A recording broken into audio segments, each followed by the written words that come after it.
Now I have Mr. Adegboyega Adebajo joining me now from Lagos. Good morning, Mr. Adebajo.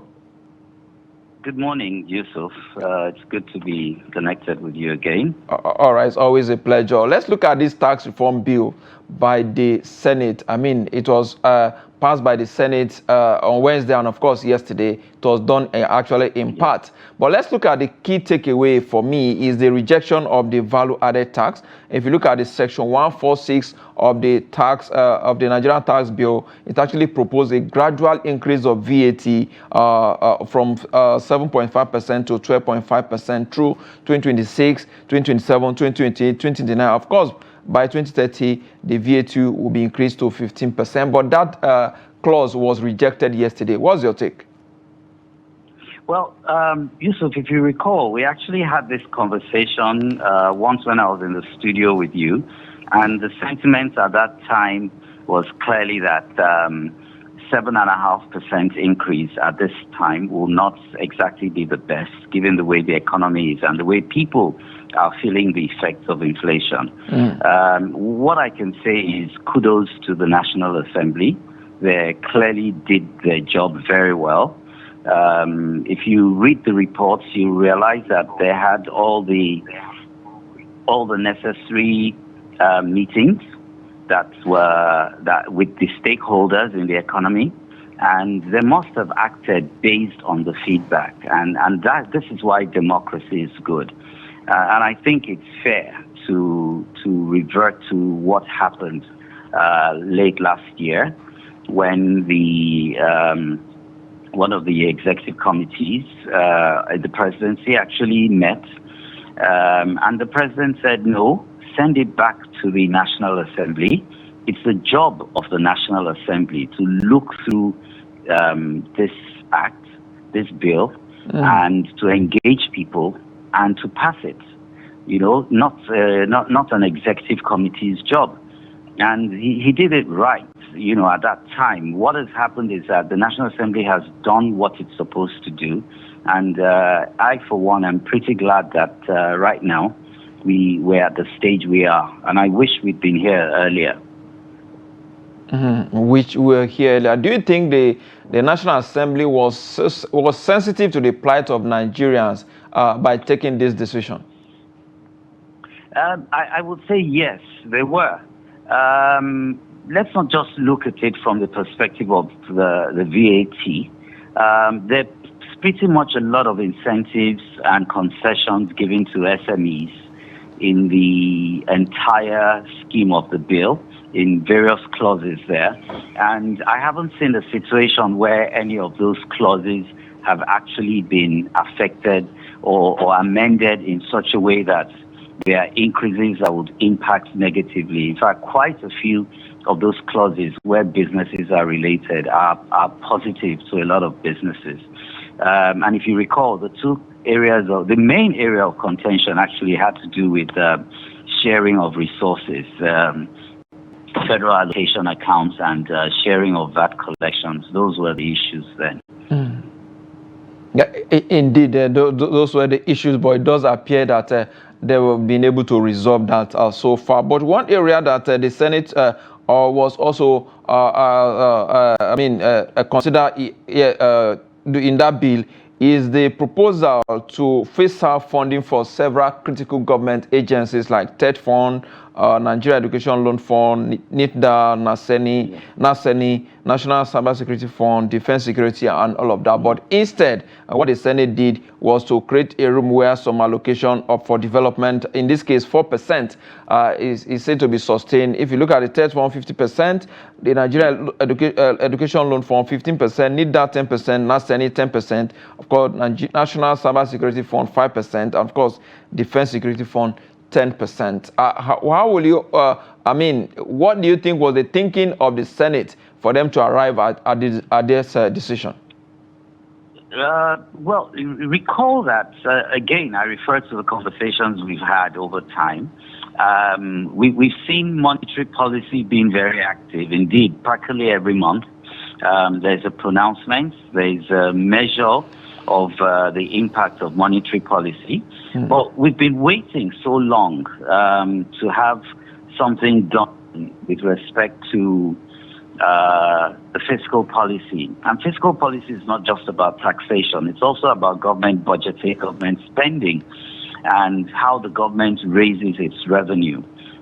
And this is a key thing, because if government does budget to spend in certain critical areas, a major challenge will then be how to raise the money. Now, this money is raised expectedly mainly through taxation, although in our case, it's raised mainly through the sale of oil, the oil exports, which is the primary produce. Now, when you look at these government agencies and you look at the fact that they are being given an allocation out of the federal collections, then it's because from a policy perspective, there's a need to make these agencies critical in terms of how they impact the populace. I would imagine that this is their expectation. And so at the end of the day, it's really about that. Are they able to fully impact people? Are they able to fully meet the expectations that the government has set for them? So that's the key thing, Yusuf. Indeed, that's the key thing there. But let's look at the impact of this bill on the larger economy. What do you think will be the impact on the economic development, on our tax system? I mean, according to the proposal, this is more like, this is going to revolutionize Nigerian tax system. Yeah. What do you think is going to be the impact on the larger economy? Well, for one, first of all, a lot of people who are outside the tax net are going to have to come back into the tax net. And if they were never there, somehow or the other, they will be. One thing that's happening now is you have local governments being allocated funds directly. We expect local governments to be a lot more active in terms of impacting people. But when we start looking at the larger economy, it means if you're not paying tax, is there somewhere that the government can tax you? There should be an element of what you're doing that comes into revenue. Now, some northern states have said with the new formula, the amounts that we're receiving may reduce. And we've had these discussions in certain circles that it's time for a lot of states to look critically at their own capacities to generate revenue internally. We saw what happened with Kaduna State when El Rufai became governor. He took a model and he applied it, and it's worked. So for me, I think, yes, some people would say, oh, for instance, I'm being taxed now and it's not fair. But if the government that taxes them and collects that money, spends the money, and that's fiscal policy, in a way that impacts them positively, then it will be a positive impact at the end of the day, and it will be growth, which is critical. Indeed, it will be a positive impact. But let's look at what does it mean now for state government. Are we going to see governors now, beginning to, look at how they can begin to, increase, create an economic situation where they can earn more tax within their domain? Because there's quite a whole lot now that will be implemented with this new tax reform bill. Most certainly, they will need to. We're at a stage where undoubtedly states have to be very, very creative in terms of their raising revenue. Even if they're receiving a significant amount in terms of federal allocation, they're also mindful of the fact that whatever they can generate internally is theirs. One thing that's beautiful about the tax reform bills is that a very serious attempt has been made to eradicate multiple taxation instances across the states. And this means that you're not going to be paying federal tax and then paying state tax at the same level. So if states, knowing fully well that there's an area they can tax and they choose not to tax in those areas, then they are at a loss in terms of the amount of income or revenue they could have generated. Again, this is what makes those bills pretty exciting. Indeed, which is what makes this bill exciting. And of course, a lot of people appreciate the effort of the president to ensure that this bill indeed went through at the National Assembly. Of course, when it was initially rejected, it said take it back to the National Assembly, subject it to legislation, and let's see what comes out of it. And we've been able to see that now. Let's leave the tax reform bill now and look at the Nigeria debt. Of course, the IMF said Nigeria has paid all our debt. That is about 3.4 billion naira loan it took during COVID-19. How excited are you? Yusuf, I'm not excited. The 2020 loan is just one of so many loans we have taken. We cannot say we're happy. We paid it back because we were under obligation. We signed agreements and we did say we would pay back the loan, which is what we've done. But that's not to say it's not something that as a nation we shouldn't be happy that we have achieved. And it's a good one to have happened. However, for me, the critical thing here, more than anything else, is as to whether or not we're taking on more debt to the extent that our debt to revenue ratio is being skewed, and that's skewed in terms of debt. In fact, our debt is almost as much as our revenue right now. And the challenge really is in the long term, because in the past 2 years, we've borrowed significantly, as much as was done in the previous 8 years. And so the challenge is, unless these monies are being spent on the right things to generate growth, we will not have much to celebrate down the line. Indeed, we may not have much to celebrate down the line. You said you are not excited or you took so many loans. What we have paid is the one we took during COVID-19. But why is IMF taking us off their debt list? Well, particularly if there had been arrangements and an understanding previously, that's fine. But I'm sure you're aware that as recently as a few weeks back, a decision was taken to actually approach the IMF and World Bank for another loan. And that's essentially because perhaps it was clear that this one was going to be repaid totally. There's so many sources for international borrowing, and this is what we have availed ourselves of. And perhaps the list really may be the list of those 2020 loans, because a lot of nations that were affected by supply chain disruptions and the chance to earn more revenue were actually supported by the IMF and the World Bank. So it's important for those multilateral organizations to see that those loans are cleared. And I know for certain that there is a list regarding all those nations that borrowed that. So if you've repaid, you're off that list. Indeed, if you repay, you are off the list. But let's see, we're not really totally out, just like you said, because Nigeria will continue to pay SDR.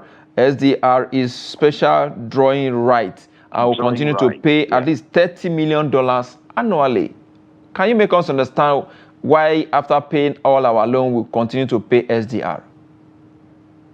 You would always pay based on the pre-agreed structure to redeem the loan, and so that's what we're seeing here. Apparently, it has a structure where the interest is accumulated and then paid back over time. So that's what we've had. The principal portion of it has been repaid, and the accumulated interest, on which there is no additional interest gathering, is what is going to be paid back. And my understanding is that it will probably take another 4 to 5 years to pay that back, in line with the terms and conditions of the loan, not just because we are. But one thing I should add here is that Nigeria is not defaulting on its debt, and that is a good thing. It may mean that monies that may otherwise have been spent on growth elements are not being spent on that at this time. But again, it goes to what happened with the money borrowed. If significantly it went into investments in core sectors, then it's a good thing. that we're still paying back interest on a loan to which we have cleared the principal is simply a matter of the structure of the loan. Indeed, it's the structure of the loan law. What impact would this have on our debt to GDP ratio? Well, it's still a debt, so we will count it. It is going to be counted as part of our debt because it's still there. It exists. The important thing is by what rate are we growing our GDP compared to how much we keep accessing as debt. It's a very interesting relationship. If your GDP is growing at a certain rate or a certain speed and surpasses projections, then it probably means you're using the debt you're acquiring pretty well. If it's not, then your debt is probably going more into consumption than into infrastructure and growth sectors in the economy. Indeed. What about debt servicing? In 2024, we spent $4.66 billion to service debt. And of course, we budgeted so much, over 8 trillion naira in 2025 budget to service debt as well. Do you think this is going to in any way reduce the amount we use to service our debt? Well, I wouldn't say it will reduce the amount. It's a simple principle, Yusuf. If we're borrowing more, then our debt servicing goes up.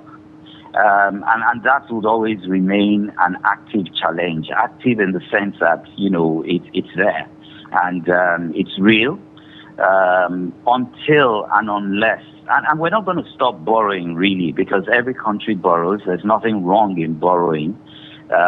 So we will continue to do that.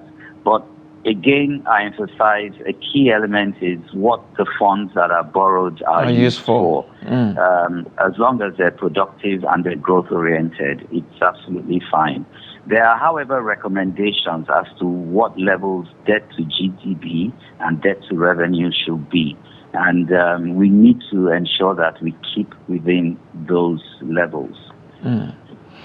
How dangerous are we living now, considering the fact that our revenue is going to drop because of the low oil prices that we are seeing in the global oil market? Well, it's a bit tricky, and I'm not going to venture to say it's dangerous or it's not dangerous, Yusuf, and that's because I'm deliberately shying away from being categorical. But the truth is this, and we must admit that. There are things happening globally over which we have no control. The price of oil is just one. The interplay between the larger economic forces, that's China, the US, all these things may actually impact not just oil, but the prices at which we are able to import critical things which we need. And I think when you look at the pronouncement from the presidency not too long ago about procuring locally whatever we are able to produce locally rather than importing it, it's about prioritizing the import list. We really do not have the dollars to waste. And so it means that the presidency, and give or take, the central bank is taking notes of that. So if the managers are actually looking at it and they quite understand the risks, then I can go to bed at night and feel it's not tricky. So for as long as the global markets and the international political arena is calm and stable the way it is right now, and you and I know it's not exactly very calm, it means we will still coast along the way we are presently doing. Indeed. By extension now, would this in any way have any impact on the value of our currency? Are we likely going to see some favorable impact on the value of Naira against dollar and other major European currencies? I wouldn't conjecture to say so at this stage. Again, there are certain variables. You and I know that there was a devaluation, well, not an official devaluation, but the naira fell against the dollar around the time of the impact the tariffs were initially felt. And this is despite the fact that the value of the dollar itself has dropped internationally. And so that presupposes that we need to manage our US dollar reserves, which incidentally are at a pretty good level at this time. But it's not so much the level at which it is today, but for how long we can sustain that level. And so that's always what is being looked at ahead. As we wrap up the conversation now, I know you are pressed for time. Our reserve is on the increase. We saw a growth of about $111 million last week. It's on the rise. Do you think we're growing the reserve at the expense of the larger economy? Manufacturers are looking for dollars. Exporters are looking for dollars. But yet we are more concerned about growing the reserve as against making this dollar available for those that need it. Well, I wouldn't quite say that one event is happening at the expense of the other. Recall that from the monetary policy perspective, cash reserve ratio now is at about 50%, about the highest in the world. The idea is to make it pretty much expensive to have the naira to push up, to buy in such a way that inflation is pushed up. Now, what this is doing in terms of the foreign reserves is another thing. We need also to be able to manage the demand and supply ratios around naira and US dollar. And I think organizations should learn to plan at this point in time. It's not the usual times. The context is very different. And so if it's possible to plan when the demands will be, work through the financial institutions, it may just be possible to get what you need at certain times. It's not quite as available as it used to be, and that's all over the world. The supply chain disruptions, the exchange rate fiasco, it's happening everywhere. And it's one of the reasons why right now different countries are doing different trade deals directly with their key trading partners.